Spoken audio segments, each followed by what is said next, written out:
Olá, pessoal. Estamos iniciando mais um RicaCast, o podcast da Rica, e eu sou a Aline Alencar, host desse podcast. Estou aqui com minhas amigas ricas e hoje host somente Rebeca Estrela, que está aqui ao meu lado, porque nossa convidada de hoje é nossa host queridíssima Jéssica Ferreira, que está aqui à minha frente. Então vamos, pela ordem, se apresentar primeiro, Rebeca. Olá, pessoal. Sou Rebeca Estrela, rica e host desse programa. E hoje não estou com a minha dupla dinâmica, ou estou, porque estou com a Aline como host e Jéssica como convidada Em outros mais papéis, mas está, né? em mais um RicaCast. E vamos embora. E aí eu quero já ouvir a nossa convidada, ela gosta muito de falar, mas hoje parece que ela tá meio sem graça, porque ela é nossa convidada, nossa querida Jéssica, que vocês já conhecem, uma menina que eu admiro muito, que eu tenho, que a gente se conheceu de forma meio aleatória, não foi? Não lembro. Mas foi no evento Só que sei tu que me foi assim. ligou, que chegou na Rica assim meio de paraquedas, mas uma pessoa que foi um presente realmente conhecer, que está aqui comigo, inclusive como host desse podcast, porque eu escolhi assim muito bem selecionada essas meninas. E hoje ela está aqui como convidada, porque ela tem muitas histórias para contar. Então eu quero primeiro lhe ouvir, você falar um pouco de você, e depois eu já tenho uma pergunta na Beleza. agulha para fazer. Então, eu quero pedir desculpa a todo mundo que eu já entrevistei, porque é muito difícil estar aqui nesse lugar. Brincadeira. Então, eu sou Jéssica, eu sou feliz, eu gosto de dizer sempre isso. Eu sou uma pessoa feliz, primeiro porque é melhor do que ser triste. E quando a gente descobre isso na vida, a gente entende a importância de lembrar a nossa alma de que é melhor ser feliz do que triste. Sou casada, sou uma profissional, trabalho fora, sou gestora comercial de uma seguradora, trabalho na Sul América. Sou estudante de psicologia, sou filha, sou nora, né? Isso são papéis que para mim são muito importantes. Sou host aqui desse podcast e sou tantas outras coisas, porque sou uma mulher multipotencial, né? Multitarefas. E estou aqui para compartilhar um pouquinho sobre a minha história, porque muita gente vê a Jéssica nos recortes, né, da vida da internet, mas eu acho que tem algumas coisas sobre mim que as pessoas ainda não sabem, e eu acho que esse é um momento importante para compartilhar. Legal. Muito potencial e Aprendi com a minha amiga potência. Lília no último episódio que nós precisamos contar a nossa história, e por isso eu estou aqui. Tá seguindo à risca o conselho de Conselho Lília, de né? Lília, exatamente. Então, começando a falar da sua história, eu sei que você agora está como gestora comercial de uma grande empresa em 2 estados. E aí eu queria primeiro ouvir um pouco sobre como foi isso, como se deu esse convite, que eu sei que nada vem à toa. Como se deu esse convite, como você recebeu, os desafios que você tem enfrentado, porque eu sei que não é brincadeira dar conta das coisas, nem um estado só, imagine 2. Sim. Então, eu queria te ouvir hoje, assim, desse processo todo, até porque eu sei que vai ajudar muitas mulheres que, assim como Jéssica, são também mulheres ocupadas, mas que são gestoras do seu lar, que cuidam da sua casa, que prezam, que não querem deixar tudo do lado para poder seguir Sim. uma carreira, né? Sim. E eu queria te ouvir. Então, vamos começar lá pelo ser gestora, né? Eu não gosto de falsa modéstia. E eu gosto de reconhecer, isso é notório, né? Eu gosto de reconhecer o que eu tenho de positivo, eu gosto de reconhecer as minhas conquistas, porque a gente acaba naturalizando tudo aquilo que a gente faz de bom. E não é tão simples conquistar algumas coisas na vida, né? Então, eu trabalho hoje numa seguradora, a maior seguradora independente da América Latina. Isso não é pouca coisa. É uma seguradora que está há 130 anos no mercado. Então, a Sul América ela é uma empresa reconhecida.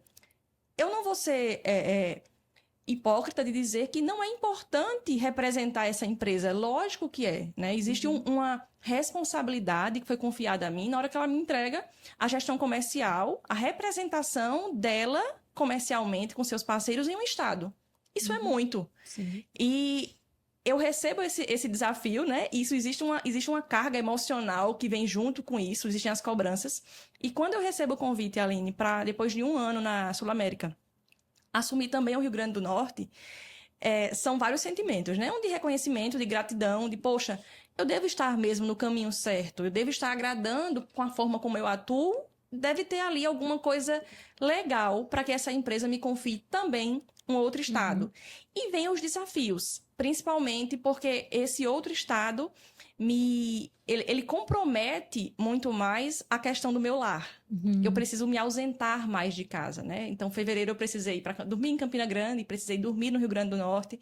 Isso vai acontecer outras vezes. Então, é o desafio de encarar um mercado novo, pessoas que não me conhecem, porque aqui, de certa forma, eu atendo corretores, conheci muita gente, mas eu atendo corretores aqui que eu já atendia de outras empresas, que eu já conhecia do mercado, né? Alguns nomes que a gente já sabe quem é, mas lá no Rio Grande do Norte, não. Eu preciso fazer com que as pessoas descubram quem é Jéssica, que Jéssica tem algo a agregar na vida deles, né? E o grande desafio também de fazer essa gestão é que eu trabalho fazendo as pessoas venderem algo que os clientes não querem comprar. Algo super importante, que é seguro, que é proteção, que é uma previdência privada.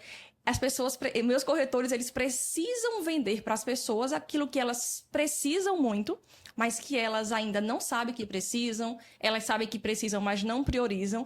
E muitas vezes eu preciso fazer o corretor ter vontade de vender essa proteção.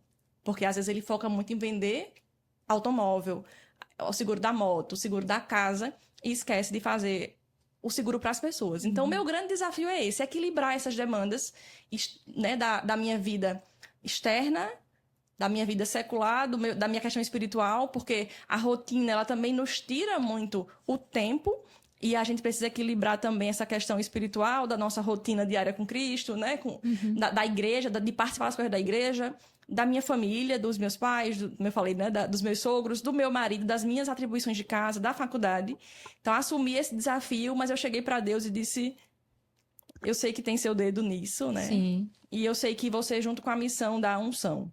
Então, o mais desafiador para mim tem sido equilibrar as minhas expectativas, equilibrar a minha rotina, o meu dia, mas tá dando certo. Mas eu acredito muito que, apesar de não diminuindo a função específica na igreja, mas a vida como um todo, ela é espiritual. Sim. Então, o seu trabalho ele é de extrema importância, não só porque através do seu trabalho outras pessoas ganham o seu próprio sustento, mas por levar uma necessidade que diz respeito a famílias, amor, envolvendo ali o amor dos pais pelos filhos, esse cuidado, essa proteção. Então, no teu trabalho, tem até um livro que é Meu Trabalho, Meu Ministério. Então, no seu trabalho é um pouco do seu ministério também. Então, isso me aliviou muito quando eu passei a incorporar no dia a dia, vamos dizer, o espiritual no meu trabalho. Então, eu não estou, vamos dizer, na igreja, o prédio, mas eu estou a igreja em ação. Então, eu acho que isso é muito importante. Eu sei que você também já tem essa visão, pelo que eu vejo, pelo que eu converso com você, eu sei que já é dessa forma. E isso agrada muito a Deus, quando você está buscando a excelência naquilo que você faz, que é o teu propósito, é sobre Deus, né? É sobre e aí você falou uma palavrinha-chave, né? Que todos os dias, quando eu acordo e eu olho pro meu dia, eu digo, não vou dar conta, porque tem muita coisa para fazer. Estou cansada, não quero, porque tem dia que a gente simplesmente não quer fazer alguma coisa. E aí eu lembro do meu propósito. E eu acho que isso é o que me sustenta. E talvez seja isso, e por isso que, felizmente, Aline, ao longo da minha vida, eu tive uma trajetória de muito sucesso nas coisas que eu fiz. E eu acho que o principal motivo foi que eu fiz com muito propósito. Eu sei exatamente o porquê eu vendo seguro. Porque não é que eu sou gestora comercial, é que eu sou gestora comercial disso. E eu consigo perceber, eu sei de verdade o porquê eu me dedico todos os dias a pegar o telefone e fazer um vídeo no Instagram, a ligar para um corretor. Eu não vou ser hipócrita de dizer que eu não preciso da venda dele. É o que sustenta, é o meu trabalho. Sim. Eu preciso entregar números para a seguradora para que ela mantenha o meu emprego. Faz parte do processo natural. Mas eu sou muito feliz em dizer assim, Aline, oferece isso para o teu cliente e eu tenho certeza que fazendo isso eu estou cumprindo o meu propósito, que é levar uma informação para essa pessoa, que é levar uma proteção para essa pessoa, que vai proteger o bem mais precioso dela, que é a família dela. Sim. E que a família dela nunca vai virar para mim e vai dizer: por que você não falou? Pelo contrário, obrigada, Jéssica, por um dia ter me dito que isso era possível. Obrigada por ter me oferecido isso. Eu fico feliz em ver meus corretores ganhando dinheiro. Porque eles ganham dinheiro fazendo bem. Isso é muito bom. Nem todo mundo consegue, infelizmente. Sim. Tem gente que precisa apelar para coisas, né, que não são lícitas. Mas eu fico feliz quando eu vejo meu corretor conquistando coisas. Quando eu vejo ele aprendendo sobre uma nova forma de vender. Quando ele tem um projeto que ele desenvolve e dá certo. Isso, para mim, é o maior resultado. Porque o financeiro, Aline, ele é muito bom. Ele paga as contas, ele compra nossos sonhos. Mas a gente só consegue sonhar se a gente tiver emocionalmente bem. Sim. E a gente não consegue estar emocionalmente bem, estabilizado, estável, se a gente não tiver um propósito que nos sustente. Porque senão, assim que vier o primeiro desafio, assim que vier a primeira crítica do corretor do novo estado, assim que a pessoa não se identificar com a minha forma de trabalhar, porque vai acontecer, eu Aí atendo... você desmorona, né? são quase 600 corretores. É impossível que eu consiga agradar todo mundo, alcançar todo mundo da mesma forma, né? Mas se a gente não tiver isso muito alinhado, o porquê que eu levanto todos os dias, o porquê que eu faço, por quê, a gente desmorona. Então é isso. Acho que os desafios são esses. E pegando até um gancho do que você está falando sobre levar esse estímulo ao corretor, você que trabalha com seguro, assim como eu que trabalho com registro de marca, a gente já comparou os dois âmbitos em outros episódios. A gente trabalha com um serviço ali, um produto que nem sempre é visto como algo de alta percepção. Assim, nem sempre a pessoa vê aquilo, bate o olho e diz, tenho que ter. Preciso da marca registrada, preciso do seguro. Às vezes a pessoa deixa pra depois. Deixa pra depois. E como é que você leva essa importância? Como é que você... quais estratégias você utiliza para gerar essa percepção de valor? Você e seus corretores, né? Nos clientes. Como é que você administra essa venda? Eu acho que a principal forma de você vender algo que é tão intangível, que as pessoas não enxergam, é mais do que vender o produto, e parece clichê falar sobre isso. Mas, assim, não é chegar e dizer, Aline, compra o seguro. É escutar a Aline. Primeira coisa é escutar a Aline, porque primeiro eu preciso entender qual é a percepção que a Aline tem sobre seguro, qual a percepção dela sobre segurança, sobre a família dela, como é a questão financeira. A Aline está preocupada com isso? A Aline já parou para pensar sobre isso? Ela suporta falar sobre isso? Ou para ela é tão doloroso e ela tem uma instabilidade financeira tão grande que ela nem gosta de cogitar como seria se ela faltasse na vida dos filhos dela?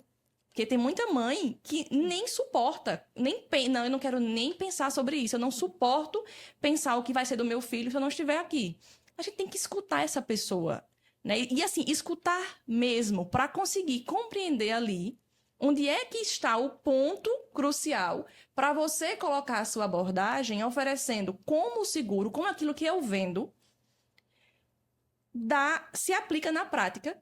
Como isso vai servir como uma cura para a dor dessa pessoa? Porque o problema é que às vezes a pessoa nem sabe onde está doendo, e aí a gente precisa mesmo escutá-la, identificar onde está a dor e oferecer qual é o melhor seguro para ela. Porque muitas vezes o seguro ele vai ter foco maior, Aline, na questão da sucessão patrimonial. É uma pessoa que precisa se preocupar com a perda da vida, né? Quando ela morrer, como vai ser o futuro dela, Rebeca? Por outro lado, vai ter hora que a dor daquela pessoa é uma proteção de renda. É sobre se ela ficar sem trabalhar, porque ela é autônoma. Ela não pode perder. Se ela ficar sem trabalhar, ela perde a renda dela e não tem INSS que dê conta. Então, assim, a gente acha que a principal estratégia para você atuar nesse sentido é isso. E com os meus corretores, que aí, assim, eu brinco que eu tenho dois públicos, né? Eu tenho o meu corretor e eu tenho as pessoas que também compram seguro, porque eu também falo para elas, apesar de não vender, mas faz parte do meu papel social falar para as pessoas sobre seguro para que se conscientizem. Com os meus corretores, eu tento exatamente entender como vender seguro de vida vai ajudar na construção daquilo que eles querem. Por que eles não vendem seguro de vida? Por que eles batem no peito dizendo que são corretores de seguros, se eles são seguros só de automóvel? Será que quando ele decidiu assumir o título de corretor de seguros, será que era só sobre isso? Será que tem propósito na vida proteger só os bens das pessoas? Então eu tento escutar também. Tem gente que vai dizer, Jéssica, meu propósito é proteger só os bens das pessoas. Tranquilo. Tem gente que não, que precisa mesmo que eu ajude, que eu ensine como fazer. Então, como é que eu posso fazer? né? Eu não tenho um funcionário suficiente para isso. E a gente vai traçar estratégias de use o que você tem. Você não precisa de um novo funcionário, você precisa ajustar seus processos. Porque eu tenho certeza que tem perda de energia, tem perda de tempo do seu funcionário, com burocracia, com amadorismo, com muita coisa manual, com coisas que poderiam ser adaptadas na rotina, que daria para, no final daquela abordagem do automóvel, tu já oferecer um seguro viagem para o cliente, por exemplo. O cara acabou de fazer o seguro porque vai viajar com o carro. Por que tu não ofereceu o seguro viagem e protegeu a vida da pessoa? Sim. Tu entende que dá? Então, assim, eu tento escutar o corretor e eu gosto de fazer com o meu corretor o que ele precisa fazer com o cliente dele. Então, assim, eu gosto de usar as estratégias que ele precisa usar. Então, se eu peço para que ele escute o cliente, eu gosto de escutar. Eu gosto de oferecer a solução para aquilo que ele É um precisa. despertar da consciência, né? Porque eu acho, assim, eu estava até ouvindo hoje um podcast de Flávio Augusto, e ele estava falando que nenhuma venda, não existe assim, não tem aquela máxima de tem produto que se vende só. Ele estava dizendo que não tem produto que se vende só, que tudo tem que ter um esforço.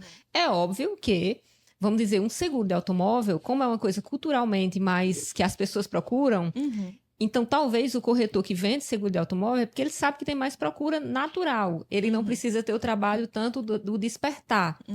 Mas, quando se desperta a consciência, que você, através de perguntas, tem até um método muito interessante sobre isso, que é o método SPIN. Então, através de perguntas, você vai vendo a pessoa perceber que existe uma lacuna ali. Qual é a mãe que não vai ficar, vamos dizer, um pouco mais aliviada de dizer assim, se Deus me livre, eu partisse hoje, tem 500 mil reais para meus filhos passarem. Aí a pessoa diz, dinheiro não resolve, vai dar confusão. Eu tenho certeza que 100 mil, 50, o que seja, ajuda mais do que nada. Numa família que acabou de perder, no caso de mãe, que eu estou dando exemplo, que muitas são mães solo. Acabou de perder o pilar financeiro. Sim. Então, as pessoas, elas têm vamos dizer, uma aversão a dinheiro, né? Elas não querem, acham que dinheiro não importa. Mas, no fim das contas, no dia a dia, na rotina, o dinheiro tem sua importância, né? Tem uma importância gigantesca. Então, eu acho que é um ponto, assim, que é o despertar da consciência, porque a necessidade existe, né? E o despertar da consciência, inclusive, para entender o quanto é rentável vender seguro de vida. Sim. Então, às vezes, eu vejo corretores, assim, que trabalham o triplo vendendo automóvel, e ele poderia ser estratégico e desviar só um pouquinho ali do tempo útil daquele funcionário para focar em seguro de vida. E aquilo daria para ele uma estabilidade financeira, uma carteira, como a gente chama, né? Que daria fôlego para ele ter, inclusive, tempo ou condições de contratar até outro funcionário para expandir. Mas ele precisa, de certa forma, sacrificar um pouquinho aqueles processos, rever. Porque eu faço isso há 30 anos. Certo. Qual é a garantia de que essa é a melhor forma de fazer? Que tu tá há 30 anos fazendo da melhor forma? E pode ter sido a melhor forma, mas o mundo muda o tempo todo. As coisas mudam, os processos mudam, né? Então, eu acho que o pior para mim é isso, assim, é que é rentável para eles venderem. Mas o jeito de fazer de sempre sufoca a pessoa e coloca ela num lugar que ela não consegue sequer perceber que existe um pote de ouro passando por aqui, sabe assim, que existe uma vida lá fora e ela tá ali focada, porque o processo de vender automóvel é muito complicado. Quem trabalha com isso sabe, demanda muito tempo dos funcionários. E eu acho que tem muito mais sinistro, né? Muito mais sinistro, problema para administrar, enfim, uma série de coisas. Mas eu entendo que é uma demanda espontânea. Sim. Chega pro corretor normalmente. Mas aí o nosso desafio é fazer ele entender isso. E aí tem muitos corretores que já perceberam isso. E tem um livro que tem críticas sobre ele, enfim, todos têm, né? Sim. Mas é Quem Mexeu no Meu Queijo. É um livro super infantil, eu acho infantilizado, né? Mas eu acho tão incrível o que o livro traz, que é sobre você perceber que o queijo está acabando e buscar novos queijos, né? Buscar novas coisas, buscar novas formas. Se você olhar o mercado, a tecnologia, a forma como as coisas estão andando, daqui a pouco, a compra de alguns seguros, ela vai acontecer de forma automática pela internet. A renovação do seguro, o cliente vai fazer aqui pelo celular, direto com a central, com alguma coisa do tipo. Mesmo que seja a central da tua corretora. Mas a venda do seguro de vida, como ela é uma venda um pouco mais consultiva, ela exige esse contato, ela exige a percepção do outro acerca daquilo ali. Ela exige convencer o outro que a máquina não vai conseguir. Então, eu vejo muitos corretores pegando essa parte toda que pode ser já automatizada e deixando no automático ali e usando as pessoas para focar naquilo que, para o futuro, tem uma grande tendência de crescimento, que é proteção financeira, que as pessoas estão tendo informação sobre isso, elas estão desejando isso, elas estão percebendo a instabilidade financeira do Brasil, elas estão finalmente descobrindo que não vai ter dinheiro no INSS. Então, o corretor que estiver atento a isso, ele vai sair na frente para alcançar essas pessoas, do que aqueles que estão ainda rejeitando que essa é uma saída. Sim. Eu queria também te perguntar, eu gosto muito de processos. Por quê? Não é porque eu sou uma pessoa super organizada, não é porque o caos já me destruiu tanto, que eu digo, meu Deus do céu, não quero viver nesse caos. E de certa forma, não é que eu até vou fazer uma correção, que às vezes você fala uma coisa, as pessoas entendem outra. O caos, ele faz parte da vida. Sim. Então, assim, todo mundo, qual é a empreendedora que não está em alguma área no caos? Assim, tem áreas que elas ficam caóticas, mas pelo menos tem que existir em você a dor, Sim. a vontade de organizar. Eu estou num processo muito introspectivo de organização de muitas coisas internas. Eu amo processos, depois que o caos me destruiu, né? Deixe claro. E eu queria saber, porque no começo do ano eu vi que você fez um plano de comunicação, que é um processo de organizar a comunicação. Então, vamos supor, eu fico vendo assim, quantas empresas não têm um processo simples que seja para organizar qual a ordem, o cliente chega, o que é que se fala primeiro, o que é que é vamos dizer, uma jornada, né? Eu não sei nem se a jornada está dentro do plano, talvez eu esteja misturando tudo, mas vocês me esclareçam aí. Mas eu vi que você fez um plano, achei muito interessante. Eu queria saber um pouco mais desse plano, se ele se aplicaria para a empresa pequena, a eu presa, ou para as grandes, porque eu vejo muitas empresas grandes que também são desorganizadas, né? E faz parte do processo de crescimento. Mas queria te ouvir sobre esse plano que eu particularmente achei lindo, maravilhoso. Então, o plano de comunicação, ele surgiu para me ajudar no processo de conseguir levar a informação que eu queria. O que eu percebi? Que ninguém lê grupo de WhatsApp. Eu mesmo não consigo. Depois que não trancar o grupo, eu acho ótimo. Ficar lá trancado, meus prisioneiros. Depois eu vou lá de vez em quando, dou uma olhadinha neles. Mas porque eu não tenho tempo de acompanhar. E as pessoas também não, porque eu não sou um alecrim dourado, né? Lista de transmissão, eu percebo, eu recebo muita lista, muito comunicado. É sobre o que as pessoas querem me falar. Elas querem me falar, elas querem que eu saiba de uma coisa. Essa coisa, às vezes, nem é útil para mim. Ou eu não consigo perceber a utilidade daquela informação. E pensando sobre tudo isso, e na loucura que é a nossa rotina, eu disse, eu preciso parar e definir para mim algumas coisas. Então, eu preciso entender para quem eu vou falar, afinal de contas. Porque eu percebia que a minha comunicação, ela era... Eu não sabia se eu falava com o consumidor final ou com o meu consumidor, que é o corretor. Quem é meu cliente é o corretor, né? E aí eu ficava em dúvida sobre isso. Quais os canais que eu vou usar para me comunicar com essa pessoa? Eu vou usar uma lista de transmissão para mandar que tipo de conteúdo? O mesmo que a seguradora já envia no e-mail, né, marketing dela, os comunicados que ela já mandou por e-mail e provavelmente tu também ignorou, porque tá lotado lá. Por que alguém vai abrir a minha mensagem? Porque alguém vai dizer assim, eita, chegou a mensagem de Jéssica, eu vou olhar. Deve ter alguma coisa interessante. Então, eu comecei a me questionar sobre isso. E eu disse, eu preciso pensar de forma estratégica sobre isso. Transmitir mensagem para os meus corretores não tem que ser aquela coisa assim, eita, não mandei nada essa semana, vou mandar. Sem estratégia. Eu disse, eu tô sendo burra. E é burrice mesmo. Inclusive, quando o meu corretor faz isso com o cliente dele. Então, é aquela história. Eu preciso fazer com o meu corretor o que eu quero que eles façam, né? Com os seus clientes. E eu disse, não, eu vou estabelecer.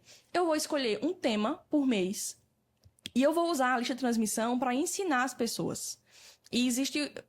eu escolhi, né, lendo e estudando sobre isso, uma forma simples de você aprender que é por pílulas, né? As pílulas, elas não existem à toa. Então, eu tenho... uma mensagem, eu sempre envio 2 mensagens por semana. Uma é institucional, uma é de fato da Sul América, mas eu sempre boto na legenda algo que a pessoa pode usar aquilo, né, na prática. Como ela pode usar aquilo na prática? Porque eu morro dizendo, né? As pessoas não aguentam mais saber que tem que fazer, mas ninguém ensina como. E eu mando uma outra mensagem que é uma frase. Esse outro post, ele vai uma frase numa imagem e vai uma legenda que explica na prática como aplicar aquilo também. Só que o que eu penso, sendo muito sincera, quase ninguém vai ler a legenda. Porque ninguém lê. Mas se a pessoa abrir a foto e ela ler aquela frase que é deste tamanho, ela já aprendeu sobre alguma coisa. Então, esse plano de comunicação ele foi construído com esse objetivo. Eu pensar sobre cada mensagem que eu vou enviar para os meus corretores, para também não enchê-los de muita informação. Ter uma estratégia, então, como eu escolho um tema por mês, eu mando pílulas que vão se complementando. As informações, elas vão se complementando dentro de uma lógica, para não estar colocando muitos assuntos aleatórios. Então, eu escolhi em um mês falar sobre a importância de falar sobre seguro nas redes sociais, por exemplo. E aí, o conteúdo do mês vai ser isso. E as pessoas vão receber sobre isso. E um outro motivo para eu fazer isso, Aline, é que eu tenho assessorias. Assessorias são como braços, né? Então, são empresas que prestam um serviço para a seguradora, dando suporte aos corretores. Então, eu tenho corretores que são ligados a mim, mas que antes de mim eles têm o apoio, o suporte da assessoria. Então, se ele tem uma dúvida, se ele precisa de um boleto, se ele quer uma normativa, ele pode pedir a assessoria. E caso eles não possam, eu vou atuar. Caso seja algo que eles não atendem. Só que eu tenho um cuidado muito grande em que todos os meus corretores recebam da forma como eu passaria para eles. Então, eu tenho corretores ligados à assessoria do Rio Grande do Norte e da Paraíba. E tenho corretores ligados a mim. Não faz sentido que só os corretores ligados a mim tenham um determinado atendimento, recebam alguma informação. Então, a minha ideia também do plano é unificar, é padronizar a comunicação que essas pessoas vão receber, seja através de mim, diretamente, ou seja, através de cada assessoria. E aí, por isso que eu estabeleci. E isso facilitou muito a minha vida. Eu planejei de janeiro a abril. A minha estratégia é que em abril, eu faço com as assessorias um laboratório de checagem, que eu chamo dessa forma. É onde a gente olha o quadrimestre. Eu gosto de trabalhar por quadrimestre. Eu sei que não é tão comum. Mas o trimestre é muito curto. É muito curto. É muito curto. Então, a gente começa... Já terminou. Tá acabando, né? Eu gosto de dividir o meu ano em 4. O meu, né? As minhas atividades, não as da seguradora. Em quatro meses. Então, em abril, eu vou sentar com as assessorias e vão dizer, calma, como foi que funcionou? Vamos falar sobre o que agora? Deu certo? 2 vezes? Ou 1 é suficiente ou 3? Vamos sentir como foi que os corretores reagiram. Então, em abril, a gente vai fazer essa checagem, conversar sobre isso e aí sim planejar o conteúdo dos próximos 4 meses. Isso me ajuda também que qualquer empreendedora, qualquer empresa, todo mundo vai perceber. Durante o dia, hoje, por exemplo, se eu tivesse que escrever hoje algum texto para mandar para as pessoas, eu não conseguiria. Eu não teria disposição emocional, cognitiva, física, nada. Sabe o que vai acontecer? Eu não vou mandar. E comunicação tem que ter constância. A forma como você fala tem que ser constante para que você possa construir autoridade sobre aquilo que você quer. O plano de comunicação, eu já deixo a imagem que eu vou enviar, a frase e o texto pronto. Então, as assessorias já têm esse comunicado e eu já sei que dia tal eu vou mandar tal mensagem. Está na minha agenda, é só eu chegar, copiar, colar na lista de transmissão e enviar. Sim. Eu não tenho que me preocupar. Até porque a ausência de comunicação também comunica, então... Também comunica. E você passar um mês enviando, tá bem legal. Aí no outro mês esfria. É. Então, assim, isso também depõe contra você. Sim. E aí eu penso, o que eu vou falar no meu Instagram, muitas vezes está associado ao que está acontecendo lá na transmissão, ao assunto. Há uma coerência. Há uma coerência, porque se a pessoa me acompanha lá e me acompanha na transmissão, eu preciso ser coerente com aquilo que eu estou comunicando. É claro que na minha rede social eu acabo falando mais coisas. Mas eu preciso pensar também, porque eu pego o Instagram de algumas empresas, eu digo, a empresa fechou, será? Porque o último post que ela fez, a gente olha muito isso. Será que estão trabalhando ainda? Porque tem um mês que postaram alguma coisa no feed, porque postam só nos stories, eu sei que story é importante. Mas o feed também é. E tu não vai conseguir fazer isso se tu não planejar. Então eu peguei um dia inteiro, em janeiro, foquei, vou elaborar o plano. E eu tenho 4 meses de conteúdo planejado. Pode ser que mude. Algum dia que eu ia mandar uma coisa, eita, surgiu uma novidade, agora eu preciso comunicar isso às pessoas. Mas eu tenho uma base para me dar tranquilidade de que essa parte está pronta. Constância, né? Constância. E no caso de vamos dizer, você se comunica com o teu cliente, que é o corretor. Sim. Mas aí, ou uma empresa, vamos supor, uma loja, ela poderia fazer algo interessante, não abusivo, né? Para não ficar enchendo ali a caixa da pessoa. Mas poderia fazer algum tipo de comunicação interessante, talvez usando um pouco a linguagem da loja, se é uma loja, vamos dizer, mais descontraída, ou se é algo mais formal, e fazer, tentar não só ser uma vitrine, né? Porque eu não sei se vocês, eu tenho uma teoria, né? Mas no meu caso é de mensagens de grupo. Mensagem em grupos que você está divulgando algo não funciona. Uhum. Divulgue o que for. Só se você estou doando R$1.000, talvez ninguém nem veja. Porque Eu vou perder. você vai perder. Mas é muito difícil. Então você tem que ser estratégico. Aí eu acho, por exemplo, no caso de uma loja, eu quero te ouvir. Mas eu fico pensando, eu não gostaria de receber só propaganda de roupa. Então, o que seria, assim? O que é que uma loja poderia fazer? Agora. O maior erro que eu percebo, e eu tento não fazer com os meus corretores, é só me comunicar com as pessoas quando eu estou em busca de algo. Eu nunca dou nada para elas. Eu só quero que elas comprem de mim. Então, eu vou lá pedir venda ao meu corretor, compre, venda tal seguro, campanha de vendas, não sei o quê. Recebo mensagens de lojas. Chegou coleção nova. Tá, é você querendo vender, certo? E sobre mim? E o que é que tá vindo de você pra mim? Eu Então, ignoro totalmente essas mensagens acho- de chegou coleção nova Também. nesses grupos de lojas que não falam comigo. Ela só fala como você está dizendo. Pra você ver, eu nunca tinha parado pra pensar. ela só fala com Mas- você. Ela não diz assim, ó, Aline, você sabia que uma camisa branca, tarararará, com tal, combina não sei o quê. Tu sabia que usar tal acessório, tu sabia que esse cinto que está sendo usado, ele tem agora, vem muito borro, né? Tá muito borro em alta. Essas fivelas, elas transmitem tal imagem. Ponto. Tu tá ensinando o teu consumidor sobre alguma coisa. Tu tá dando para ele alguma coisa e não só pedindo. Porque eu tô cansada de dar. Eu preciso aprender com as pessoas também. Então, o que tu tá me entregando de valor? Eu tô te entregando meu dinheiro, eu tô comprando.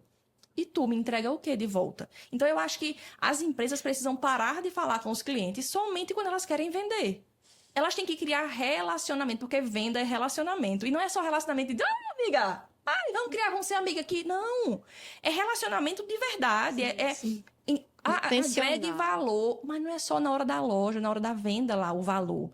É valor na relação. Então eu gosto de falar com os meus corretores, eu gosto de saber o que aconteceu. Claro que é humanamente impossível que eu consiga fazer isso com todos de uma vez só. Mas eu gosto de mandar uma mensagem dizendo assim, como é que você está? E aí às vezes o corretor me responde dizendo assim, eu transmiti aquele seguro, viu? Digo, não, mas você, como você está? A mensagem, eu não estou perguntando do seguro, eu quero saber como você está. Porque eu gosto que as pessoas me perguntem como é que eu estou. Acontece. Sim. Né? Se preocupar com o outro para além meramente da relação comercial, assim. Quem é o ser humano por trás daquela negociação ali? Exatamente. Vender o seguro pro cliente para viajar, pergunta como foi a viagem, pergunta se deu tudo certo. Bate palma, que bom que deu certo, pronto, sem oferecer nada para ele, mas cria relação. E às vezes a gente acha que esse problema de vendas é só para empresas pequenas, empresas iniciantes, empreendedores solo, mas ainda é um desafio, né? Para empresas grandes, até mesmo pode ser utilizado como uma ferramenta de expansão, porque, enfim, aumenta o desempenho, aumenta o número de venda, automaticamente também aumenta o faturamento e os benefícios que podem ser concedidos. E aí, a gente vê que essa área de vendas, especialmente aqui no Nordeste, né, já que a gente pode falar com mais precisão, que a gente é daqui, ainda é, digamos assim, incipiente. Ou seja, as pessoas ainda, elas vendem, mas elas não utilizam técnicas. Elas vendem da forma que acham que sabem, mas não sabem que técnicas estão utilizando. A gente sabe que você é conhecida, famosa, por ser realmente uma estudiosa dessa área de vendas, por lidar diariamente com essa área de vendas. E eu queria saber de ti, que técnicas você utiliza e você repassa para os seus corretores para a gente ajudar nossas ricas e ouvintes a aprimorar realmente as vendas, porque, por exemplo, tem empreendedora que não se vê como vendedor. Mas a gente vende, mesmo quem não vende produto, vende um serviço, uma ideia, às vezes. Então, todo mundo é vendedor. Sim, e se você não tá errado, né? Então, assim, todo mundo tem que vender alguma coisa. A primeira coisa que eu percebo é que as pessoas não vendem. Elas tiram pedido. É diferente. Eu chego na loja já querendo comprar a blusa branca. Aí tu me oferece. Porque quando tu precisa fazer qualquer esforço pra me convencer, porque não tem a branca, aí tu quer me convencer a levar outra, tu já não sabe. Já começa a me oferecer agora vestido, eu não tenho a roupa, tu não tem a blusa branca, mas tem esse vestido aqui, tem não sei o quê. Elas querem tirar pedido. Por que a pessoa vende automóvel e não vende vida? Seguro de vida. Porque o automóvel, ela tira pedido. Eu tô vendendo, tinha 3 cotações de 3 seguradoras diferentes, eu ofereci, meu amor, o cliente já quer. Eu quero ver você vender o que o cliente não quer. E não é empurrar a venda para ele, não é fazer ele perceber o porquê ele precisa ter aquilo.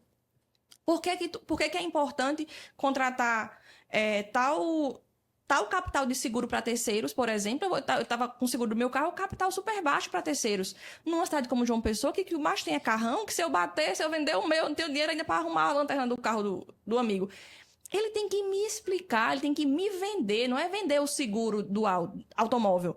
É me vender as coberturas que são importantes. Isso eles não fazem. Eu estou generalizando, claro, né? Sim. Mas a grande maioria não faz.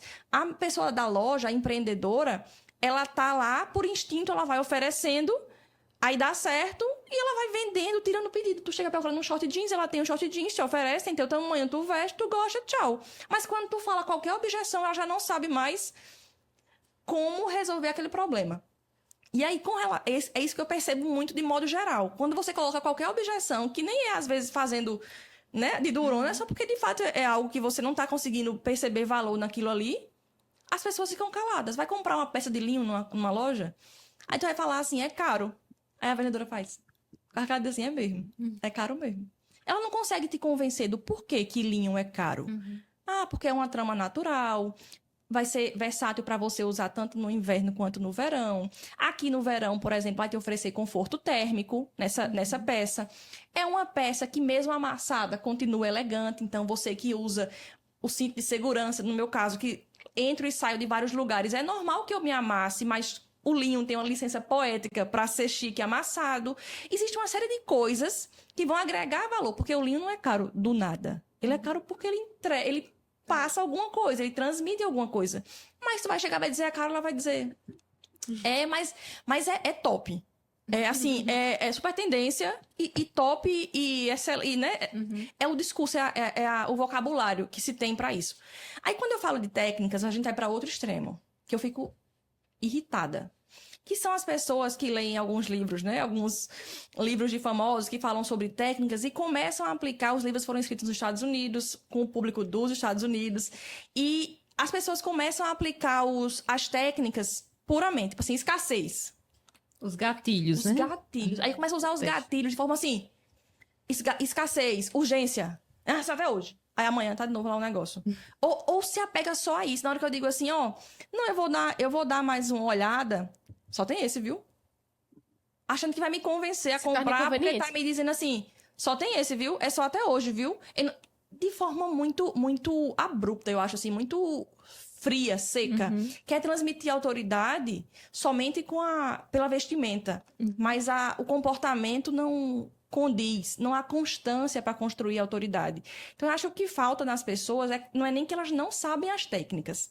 Elas pegam as técnicas de forma isolada e querem aplicar só técnica. Mas a grande coisa de vender é escutar. É personalizar. É entender que a forma como eu vou tratar a Rebeca não é a forma que eu vou tratar a Aline. Que o tempo de decisão, de análise da decisão que vai tomar de Rebeca é diferente de Aline. E se a Aline precisa de um tempo maior para decidir, porque faz parte da personalidade dela, não tem gatilho de urgência e de escassez que me faça convencer a Aline. Tem gatilho que funciona o contrário, porque, por exemplo, o perfil, porque existe já técnicas de venda, a nossa maravilhosa Dani Martins, né, que considera o perfil. O perfil conforme, que eu tenho um pouco do conforme, o gatilho de escassez, ele não me convence nunca. Você pode dizer assim, só tem esse, vai acabar. Tá certo. Talvez eu não compre. E quanto mais você insistir nisso, mais eu vou... Faz o seguinte, me dê mais detalhes sobre isso. Para eu analisar com mais carinho, me dê quais são os benefícios que eu vou ter com isso. Fale mais sobre. É um perfil que busca especificidade técnica, exato, né? Só que aí eu tenho um atendente ou eu tenho uma de transmissão que manda a mesma mensagem para todos os clientes. E aborda o cliente quando chega da mesma forma, sem sequer estudar sobre as pessoas. Então, as pessoas estudam sobre as técnicas, mas não estudam sobre comportamento humano. Em resumo, tem que estudar, né, Jéssica? Tem que estudar. As pessoas, elas querem ficar aqui atrás, esperando o cliente vir. É por isso que eu vejo que muita coisa... Eu sou muito observadora nesse aspecto de vendas. Eu gosto muito do tema e eu fico observando. Tem lugar que acha que é só abrir, botar as coisas lá e ficar aqui. Esperando o tempo passar. E, às vezes, assim, até vai vender, porque é muito movimentado o lugar. Pode ser que, dependendo, venda alguns pela própria estatística. Mas, assim, se você não quer estudar... você vai ficar para trás. Porque não tem como, assim, quem tem mais técnica, quem conhece mais. Eu lembro de um imóvel que nós alugamos numa época, porque eu amei a corretora, porque simplesmente ela foi a única que ela não ficou importunando. Ela simplesmente apresentou, ela fez o trabalho dela, ela apresentou e ela não ficou aquela coisa chata em cima. Ela apresentou, foi super educada. Até hoje eu tenho a mulher no WhatsApp, recebo mensagens dela. Quando eu vou ensinar os corretores, né, é muita expectativa. Me fala sobre o produto da Sul América. Eu disse, calma. Vamos falar primeiro sobre as pessoas. Quando tu conseguir aprender sobre isso... me fala, tu tem um script de abordagem?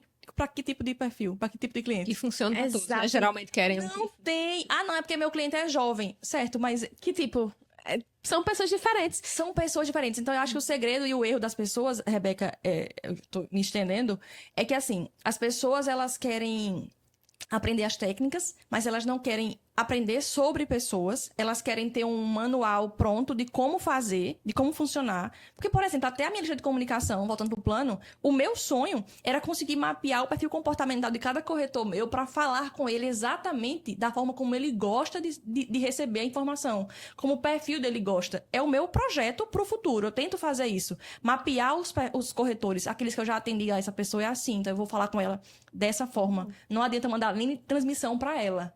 Eu vou falar com ela só por telefone mesmo, porque, enfim.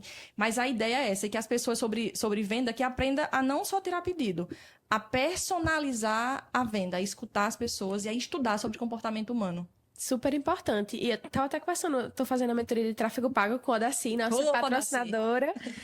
E tava conversando exatamente com ela. Porque no tráfego a gente tem que entender como comportamento, como o cliente vai chegar, por qual canal, como fazer o tráfego da forma que o cliente chegue, da forma que eu quero, o cliente certo, digamos assim.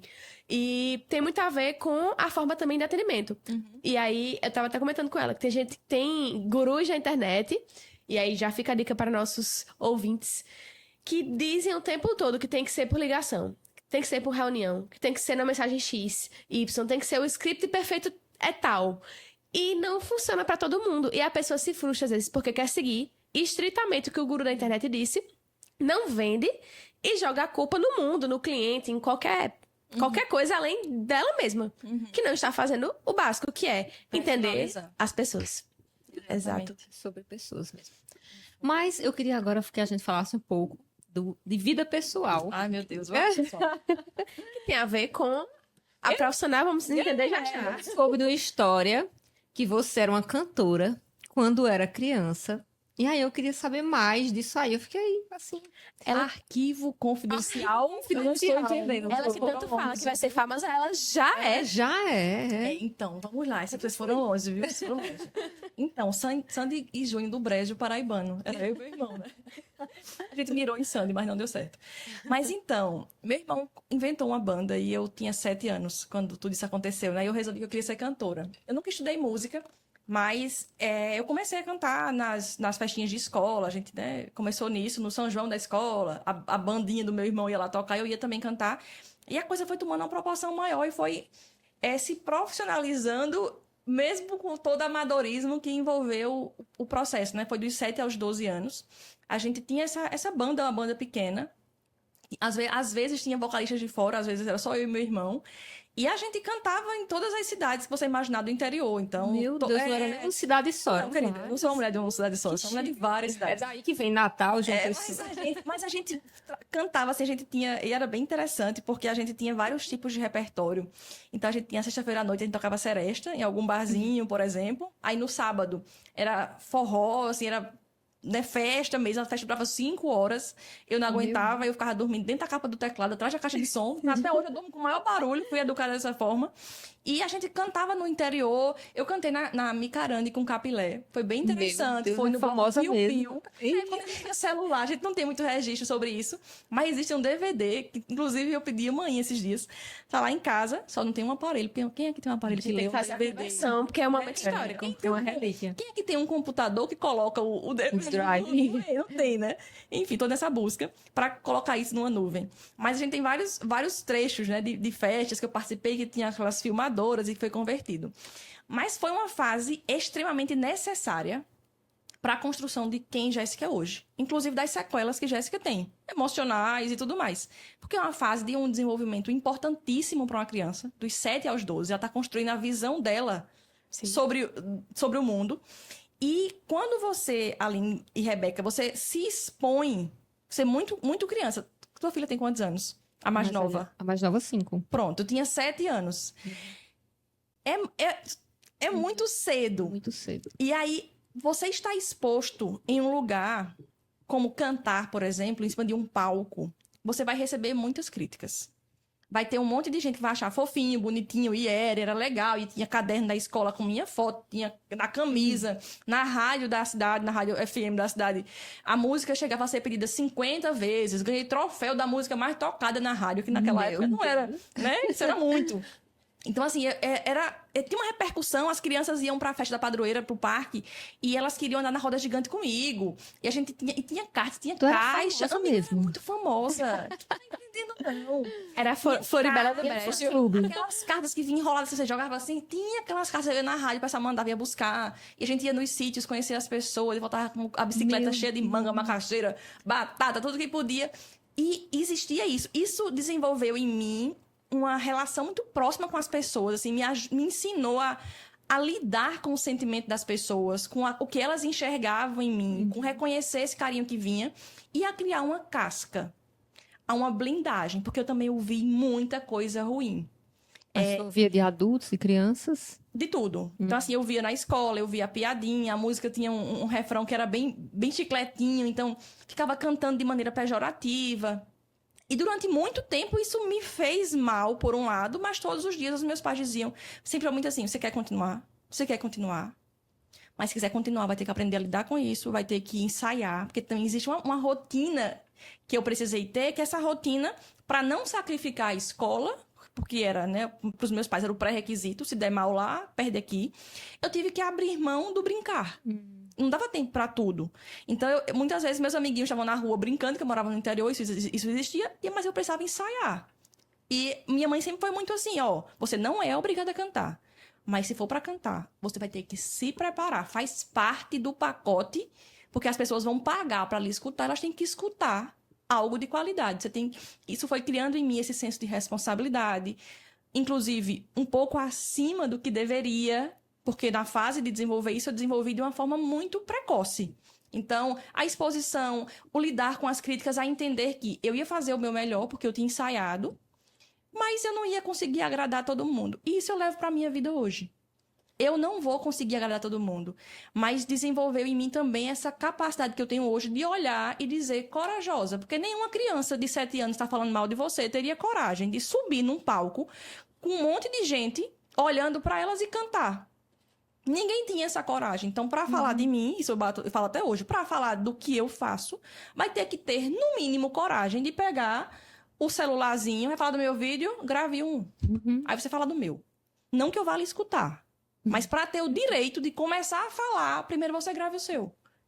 Isso me ajudou a desenvolver essa casca. Porque geralmente, de fato, assim, quem critica é quem não faz. É como o pessoal fala, assim, você não vê uma pessoa que já chegou lá se preocupar em estar te criticando. Ela tá lhe ajudando a chegar também. Ela tá lhe puxando. Uma pessoa que é grande, que eu digo assim, grande não só no quesito, vamos dizer, material, mas que cresceu. Porque geralmente, quando eu falo assim, quando algumas pessoas alcançam alguns resultados, como o resultado não é fácil, porque se fosse todo mundo tinha, você acaba se desenvolvendo como pessoa também. E se você se desenvolveu, você apoia quem está construindo. E quem critica é quem não está fazendo. E é interessante como chegou uma fase, assim, nos 12 anos é a pré-adolescênciazinha ali, né?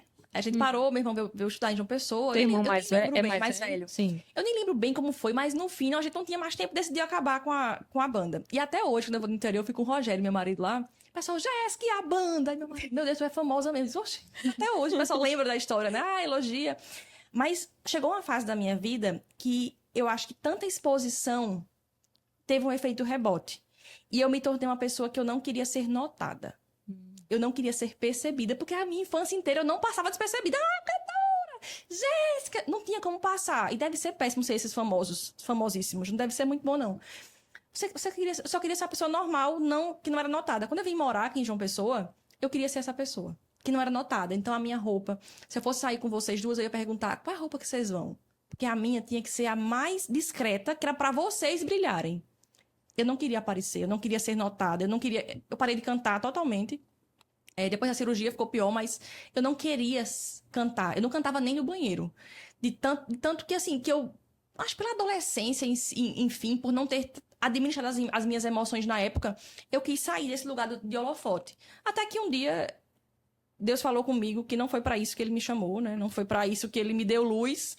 E eu disse, não tem porquê. Por que eu estou fazendo isso? Eu estou escutando quem? O meu pai, que me deu uma instrução e que me deu vocação para algumas coisas, ou escutando as pessoas que lá atrás, e como a infância é um chão que a gente pisa a vida toda, a gente tem que estar sempre lembrando, né, do porquê, né, das coisas. Sim. Então, hoje, quando eu vou me expor na internet, a gente acha que é super fácil para mim. Ah, mulher, porque tu é comunicativa. Sou comunicativa porque é uma decisão minha ser comunicativa. Existe um sacrifício meu para ser comunicativa. Quando eu era Inclusive, criança, foi não. recente, né? Eu lembro, agora que eu tô lembrando de uma postagem tua falando que você realmente não aparecia. Eu acho que essa tua decisão de aparecer... Foi bem recente, foi 2021, eu acho, 2021, se não falha a memória, que eu decidi. Eu fiz a consultoria de imagem durante a pandemia. Isso me ajudou a me enxergar, a me perceber. Não a consultoria em si, as perguntas, como é a importância das perguntas, né? As perguntas que me foram feitas no processo, que eu não tinha resposta, e que eu comecei a buscar em minhas respostas e tratar em terapia algumas coisas, inclusive isso de não me expor. Por isso eu sou uma apaixonada pela psicologia por vários motivos. Esse foi só mais uma fase que a psicologia foi importante para mim. Mas aí eu decidi enfrentar, eu peguei metade do ano, eu disse, vou enfrentar um medo por vez. E o medo do julgamento. Eu lembro que eu fui no escritório de corretagem, eu já trabalhava nessa área, e eu pedi pra menina fazer uma foto minha. Morrendo de vergonha, eu me arrumei, peguei uma bolsinha e disse assim, foto de blogueira.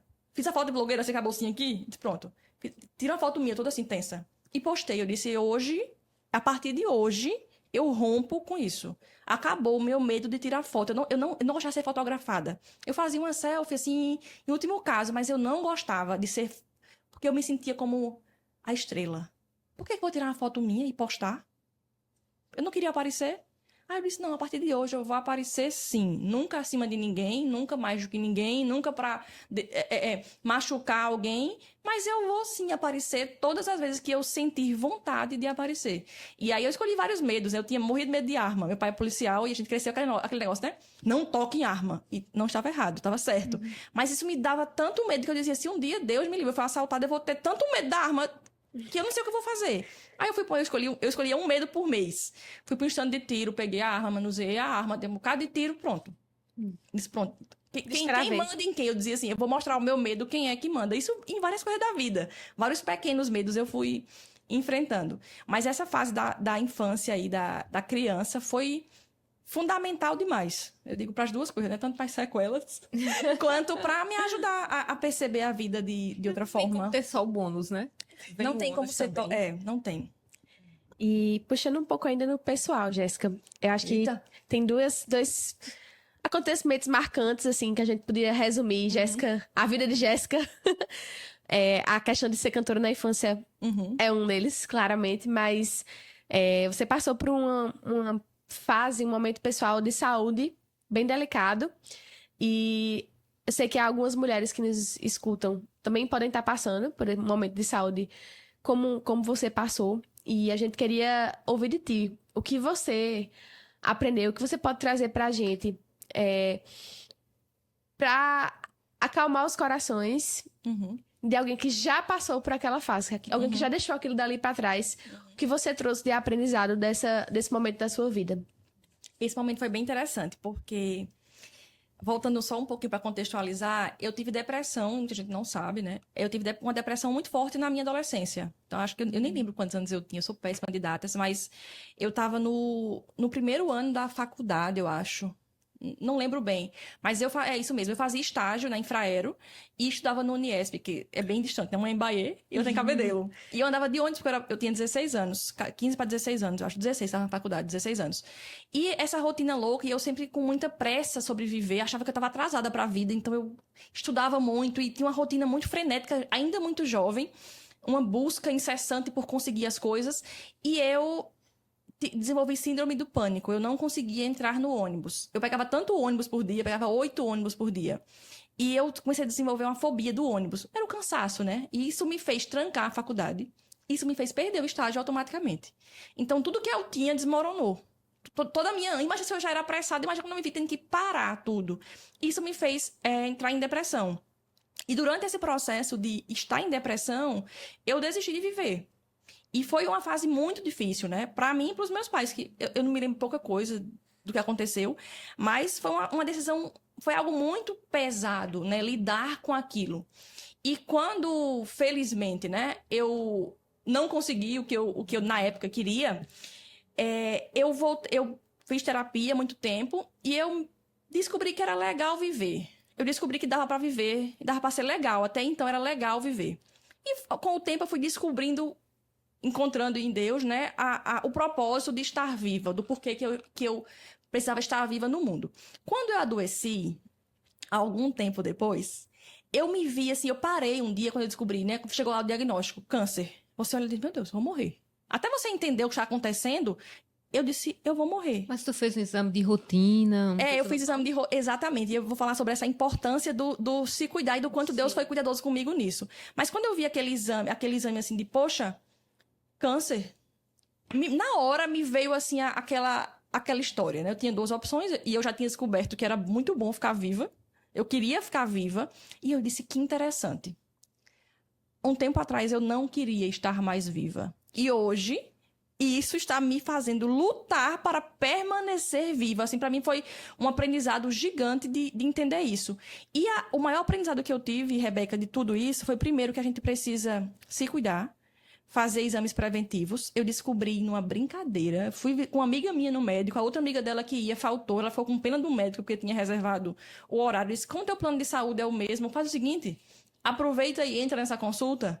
E o médico perguntou o que eu tava fazendo lá. Eu disse, não sei nem o que é que o senhor resolve. Eu não sei nem por que eu tô aqui. Eu não tinha noção, era um endócrino. Eu não tinha noção, nunca tinha ido no Foi Deus que te levou. Eu uma menina jovem, muito magra, super magra, teoricamente super saudável. E ele pediu um check-up. Você tá aqui, minha filha? Pois toma aqui um check-up. E nesse check-up a gente identificou um nódulo, acompanhou e no fim esse nódulo era câncer, né? Então assim, foi bem assim, mas a importância da gente mesmo sem nenhum sintoma. Então eu não tinha nenhum problema de saúde. O meu órgão funcionava perfeitamente. E era muito jovem, né? O que não jovem, dava nem pra desconfiar nada. 22 anos, 23, sou péssima disso. Mas assim, foi super importante a prevenção, mesmo sem nenhum sintoma. Então, eu pude operar sem ter tantos problemas, essa questão das cordas vocais, que às vezes quando o tumor está muito grande, afeta as cordas vocais, afeta as paratireoides, que já dá um problema com relação a cálcio. Uma série de problemas que eu pude minimizar por ter feito esse exame de forma preventiva. E o que eu tirei de lição de tudo isso, e que sustenta a forma como eu enxergo a vida, é que quando passou tudo, que eu disse assim, que o médico falou assim, não, agora é acompanhamento sempre, né, e tal, mas você está desse problema, teoricamente, você está curada. Eu decidi que eu não me submeteria mais a ter uma vida medíocre. Mediana. Uma vida sem propósito. Uma vida em que, por exemplo, eu precisasse permanecer no meu emprego só por causa do dinheiro. Por isso que eu falei lá atrás da história do propósito, que eu prefiro ver por esses olhos. A minha existência no mundo pode ajudar a vida de alguém? Tem propósito nisso? Sem ser uma ego trip? Tem propósito nisso. Então tá. Então eu vou tentar fazer isso, porque eu não quero viver uma vida medíocre que perca o sentido, porque eu sei o que aconteceu comigo quando eu perdi o sentido da vida. Então, assim, se a gente não tiver o cuidado para esse olhar, que é uma decisão diária, de lembrar quem eu sou em Cristo, do que eu posso fazer, do porquê eu estou no mundo, do porquê eu não fui criada à toa, que Deus não me deu dons e talentos à toa, Deus não escreveu a minha história à toa, tudo que eu passei não foi à toa, tudo que eu vivi pode gerar sementes que vão ser plantadas na vida de alguém, eu posso contribuir dessa forma e não é sobre mim. Todos os dias esse é o meu propósito. Então, eu acho que de tudo que eu vivi do processo da doença se cuidem, se organizem. Não vale a pena correr tanto, não vale a pena se sacrificar tanto, não vale a pena não ter tempo de fazer exames. Porque é muito... Vá para o médico, faça sua consulta, se alimente bem, busque estar bem, mas o principal é não viva uma vida sem sentido, de forma medíocre. E não é sobre Jéssica isso, sabe, Aline, assim, Rebeca? Não é sobre eu me achar. Assim, foi sobre eu me descobrir, É. né? Nem sobre isso. Isso. Não, é Eu isso acho mesmo. que Fantástica é história. isso.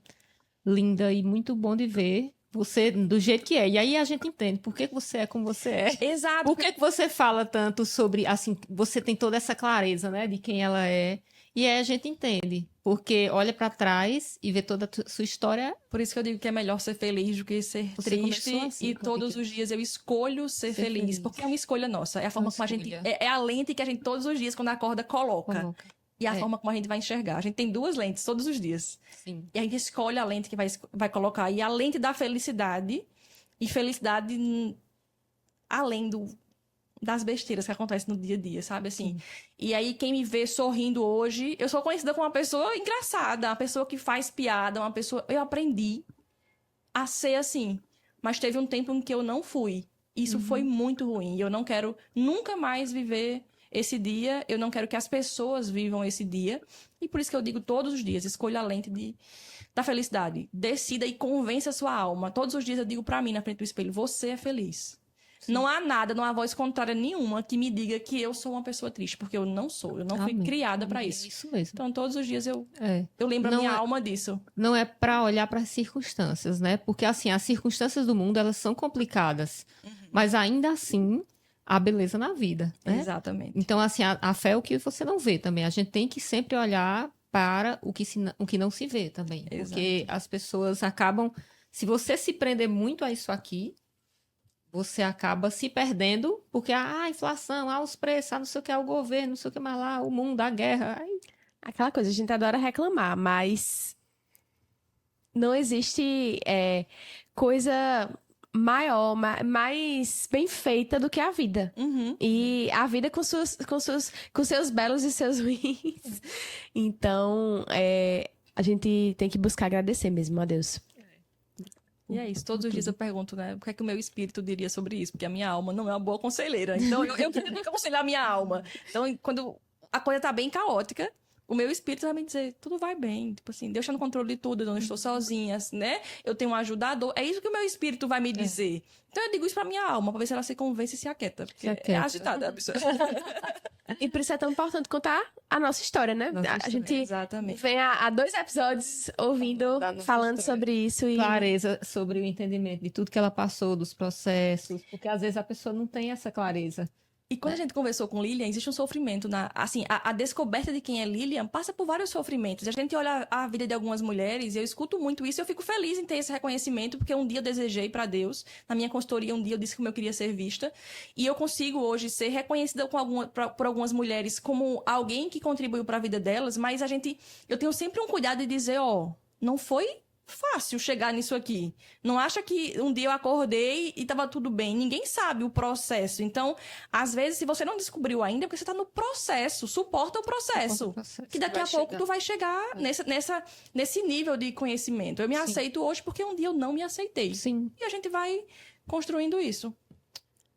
Ai, que lindo. Olha, eu queria deixar público aqui uma coisa que eu já disse em off com nós três, que é que você, na verdade, já está se concretizando o que eu já dizia. Eu digo, Jéssica, eu preciso de um autógrafo teu, enquanto você não é famosa nacionalmente. Porque, assim, eu vejo não só pela sua competência, mas pelo seu esforço, né? Porque o talento também, sem o esforço, não vai fazer muita diferença. Mas eu vejo a sua entrega. Então, nesse pouco tempo que eu te acompanho, vamos dizer, 1 ano, 2 anos, 2 anos, eu acho, já dá para ver muito crescimento. Então, eu digo a você, tanto que a gente fez um termo para quando ela ficar famosa.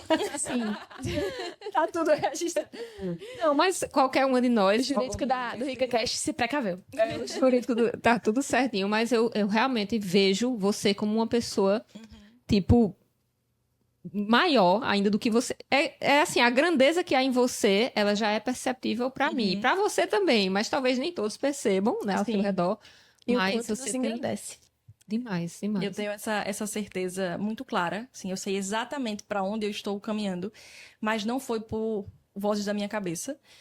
Eu recebi algumas promessas de Deus ao longo da minha vida. Eu tenho um caderninho de sonhos e promessas, e sempre que Deus usa alguém para me dar promessas sobre algo, eu anoto.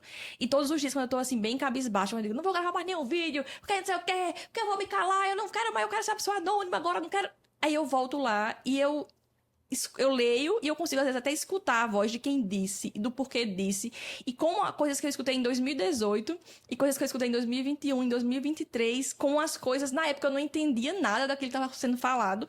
E como as coisas hoje vão se encaixando. E eu entendo que existe um propósito de Deus e ele não mente. Então eu tenho feito a minha parte para cumprir a promessa que ele já me fez. Muito e é isso, bom. vai dar muito certo. lindo. Vai dar certo. Está dando certo. Com A certeza. conversa tá maravilhosa, mas vamos ter que encerrar. Sim. E aí a gente vai fazer aquela velha dica, né, que a gente deixa para as meninas que estão nos assistindo. Eu sei que já tiveram muitas dicas aí durante a conversa, mas para finalizar, o que é que você diria, Rebeca, assim, para fechar? Olha, tomando como base tanto a Jéssica vendas, corretora de seguros, aliás, gestora comercial dos corretores de seguro, e a Jéssica cantora, a Jéssica que teve toda essa trajetória de vida, faça um seguro de vida. Acho que ela diria isso, eu vou roubar a dica dela. Bem prática. Vai roubar a dica dela. Faça um seguro de vida. Faça um seguro de vida, porque você não sabe o dia de amanhã, você não sabe o que vai se passar na sua vida. E é uma forma Inclusive, de você... nós três temos, é claro, Sim. né? Exatamente, Sul-América. De você proteger quem você ama. Então, foi um aprendizado que eu conheci através de Jéssica e de Aline. Então, nada mais justo do que trazer essa dica aqui que eu aprendi com vocês. Muito bom. Eu vou deixar você finalizar com sua dica. Eu vou... Roubar as dicas antes. Baseado aqui nessa história de Jéssica, o que eu queria deixar era que você não desperdice a sua vida.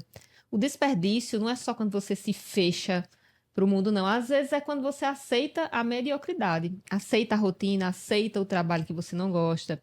E não estou dizendo aqui para você enlouquecer e pedir demissão hoje. Mas é que o incômodo que há na dor que você sente hoje, ele não é à toa. Então, dê ouvidos a isso, se atente a isso, ouça mais e vá buscando outro caminho que seja de fato aquilo que você veio fazer no mundo, que Deus colocou aí em você. Então, não desperdice sua vida. A mediocridade, ela é um desperdício. Bom, o meu conselho, e eu vou até olhar pra cá pra ficar assim, que eu gosto desse corte. Entendeu? Eu acho que o meu conselho principal é não tente separar. A gente tentou aqui, né, didaticamente separar a Jéssica pessoa da Jéssica profissional. A Jéssica profissional atua com os valores que a Jéssica pessoa carrega. A forma como eu enxergo a venda, o trato comercial, a forma como eu me relaciono com os meus corretores, o que eu acho importante num processo de gestão comercial, reflete o que eu, como pessoa, percebo. Que tudo é sobre gente. Sim. Eu tenho corretores que não me trazem produção, mas recebem a minha ligação. Porque é sobre pessoas. Ele pode não trazer essa produção para mim hoje, mas o que importa para mim é a vida dele mais do que os números. E parece hipocrisia falar sobre isso. Mas é a Jéssica pessoa que habita em mim. Então não existe uma chave que eu ligo, Jéssica gestora comercial, números, venda, bora, Existe uma pessoa que tem valores e que tem uma visão do mundo. E aí não dá para você que é empreendedora, para você tentar fechar isso. É claro que alguns comportamentos são típicos de cada fase do dia, né? Se é a Jéssica Pessoa, a gestora está falando. Mas a gente precisa transmitir para o mundo, através do nosso trabalho, dos nossos dons e talentos, da forma como a gente faz dinheiro e recurso, quem a gente é na essência. Porque a gente não vai sustentar um personagem que não carregue os seus valores. Acho que é isso. Muito bom. Então, gente, finalizamos mais um podcast. Obrigada, Jéssica, mais uma vez. Eu sei que você também vai voltar aqui com muitas histórias. Várias vezes. Porque a vida dela é cheia de novidades. Então, a gente aguarda vocês aí no próximo podcast. E compartilhe essa história, essas lições com suas amigas, com pessoas que você sabe que vão ser abençoadas ao ouvir esse podcast. Tchau, tchau. Até a próxima. Tchau.